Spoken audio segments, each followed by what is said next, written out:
The need to make governance at all levels become more productive and accessible to citizens while leveraging on emerging technologies was the focus of the 2024 eGovernment Summit with the theme Transforming Governance with Technology for Improved Economy. Experts at the event highlighted the need for improved connectivity to enhance Nigeria's e-governance capabilities.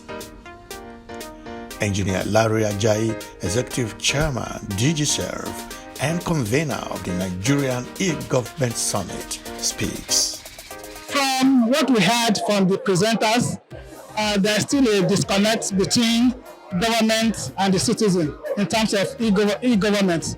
And we also heard that a lot of government departments are still not deploying e-government services, particularly at the local government level, at the state government level, that the deployment is actually very deployable. It's bad, and there's still a lot of work to be done to motivate them to get their services online and to drive their processes with technology.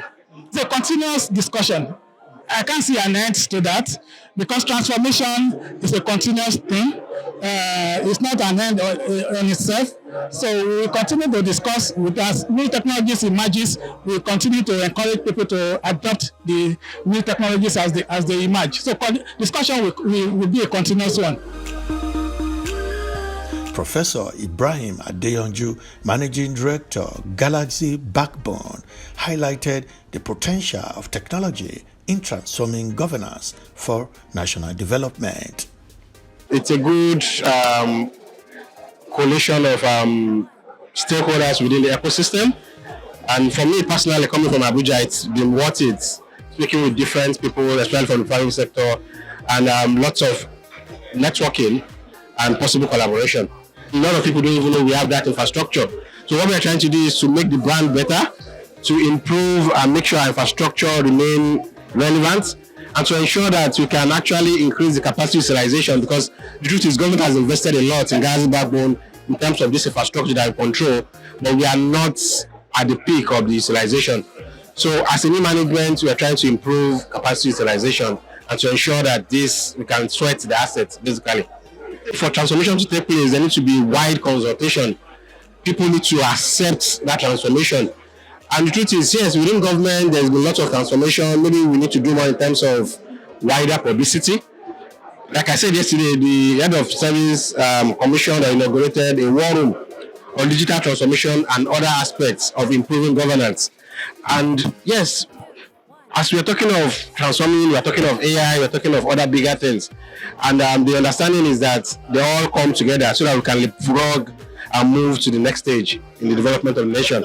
In terms of e-governance, I think we need to build more capacity. We need to provide more infrastructure.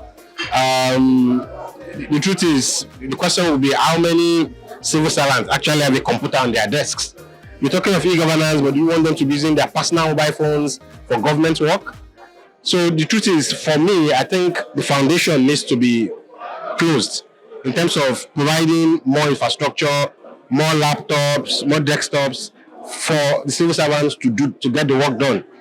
I think that's very important because we still have a lot of gap in that end.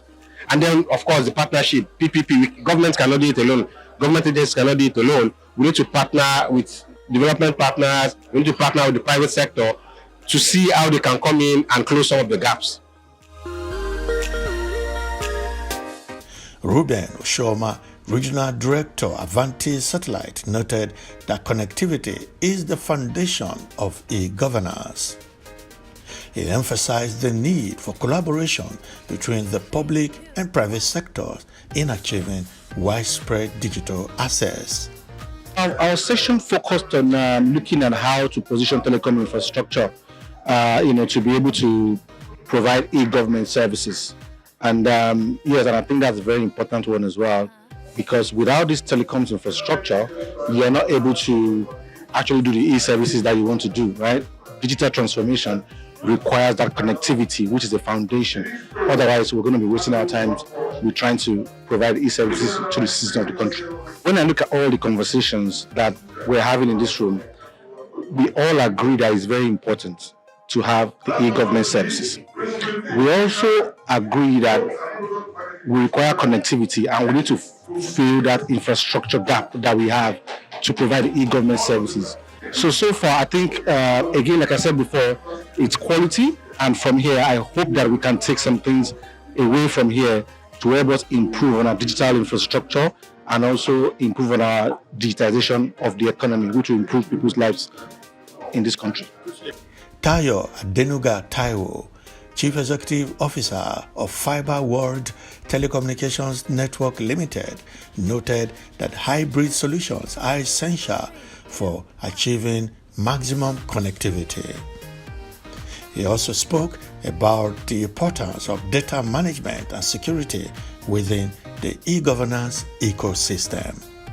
Very informative and definitely a good forum for operators in the industry to be able to express their views and give solutions, because more than anything that we need in the industry and in the country is not just complaints and highlighting the problem, but also the solutions to these problems. The more solutions we have, the better chance we have of actually progressing. So yes, I think this was a very good one by Alton. For me, at least, I've been able to express the fact that infrastructure is important. A basic infrastructure for the improvement of connectivity in the country is very important, which is what we at Fiber World are doing. Networking, FTTH connectivity via fiber, via aerial fiber. That's what we do, and that's extremely important is the basis of anything that we want to actually achieve in the industry and as a country. So for me, that's important. And I also like the fact that the government, via the NCC, is here showing that they're out there putting out the information, providing knowledge to the users of e-government. And not only are they improving on their own knowledge base, but also looking to help the users of e-government improve on their own knowledge base, which makes for good synergy. Yes. Given the low state of e-government deployment in Nigeria, coupled with the low rating of the country's e-government index survey by the United Nations, ICT experts stressed the need for the Nigerian government to step up the nation's e-government deployment and strategies to make governance more productive and accessible to citizens. So I think we've made a lot of progress. I mean, we're nowhere, like if you watch when I did my presentation 10 years ago, we just had only one landing station here. We've transitioned from that. So because also technology is evolving, there's a whole new technologies coming in. We will have to have the discussions of building new platforms, letting in new systems. So it's an ongoing discussion that has to happen. We're not where we used to be. I think perhaps what is very important is to make sure that the underserved are served. We bridge the digital divide, and we're able to meet everybody else and bring them into the digital space. So that way they can become consumers of digital products and services. Then e-governance just being one of those spaces. So I think that we've moved the needle. It's not where we want to be, but we are not where we used to be. So I think there's a lot of progress so far.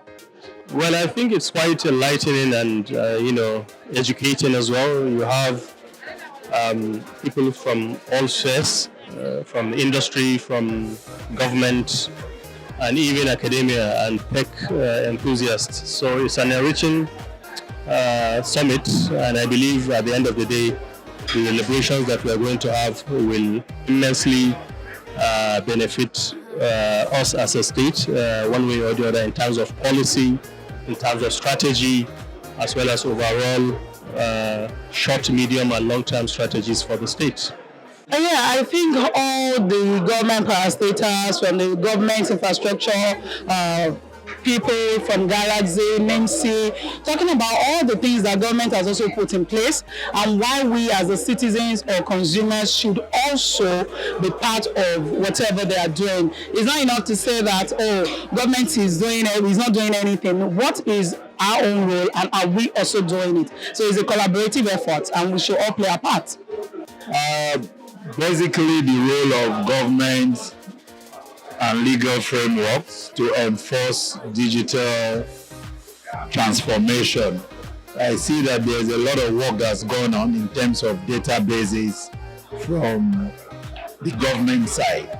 And there's an impression that government hasn't done enough. But from the comments I heard from especially the NIMC rep that was here, it's clear that there are enough databases and information for the private sector to build products on.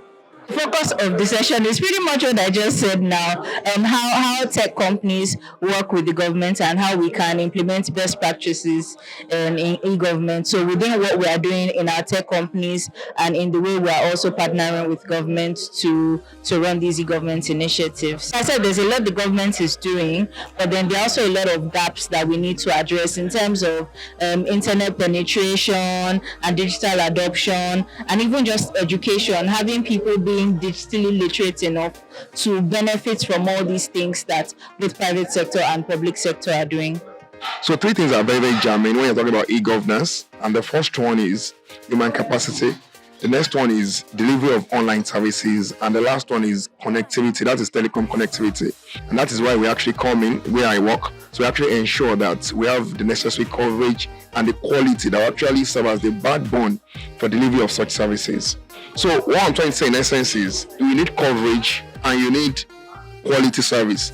And lastly, we need policies that will actually encourage infrastructure providers to actually establish physical networks now in remote areas, because inclusiveness is very, very key. We're talking about e-governance. So areas actually currently they are cut off to a large extent. So you need government to come with policies that will provide incentives for infrastructure providers to actually build necessary structures there, which are providing the last mile connectivity. Well, actually, recently, I believe the Nigeria digital economy and e-governance bill has been enacted. So that would be a good point to actually proliferate the efforts that is going down in the top rise to the bottom rise. But anywho, Nigeria certainly probably doesn't have sufficient enough knowledge, experience, or there could be some difficulties, obstacles that it's facing. But like partners, including Koika, could actually have could provide some expertise, support, and create partnerships that could share knowledge that can boost the overall development of e-governance in Nigeria. The key takeaway so far is we need involvement of government and involvement of the private sector in order for us to drive the e-governance in Nigeria. The state of e-government in Enugu State is about the best you can find in any other state in Nigeria. Why? Because Enugu State is the very first state that is building about 250 smart schools. Okay, in the entire of this federation, there is no other state that could match that. And smart school, yes, in the sense that we want to catch them very young. We want to get all our children from age 3, to key into the e-governance structure, which has to do with tech. Because without technology, you can't be talking about e-governance. E-governance is all about tech.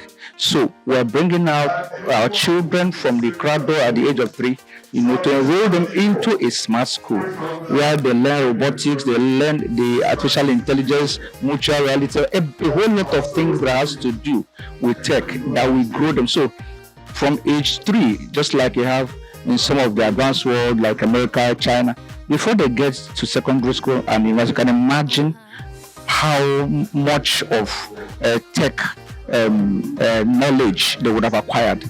So Enugu State is about the best you can think of so far. Don Pedro Agambe, Tech TV.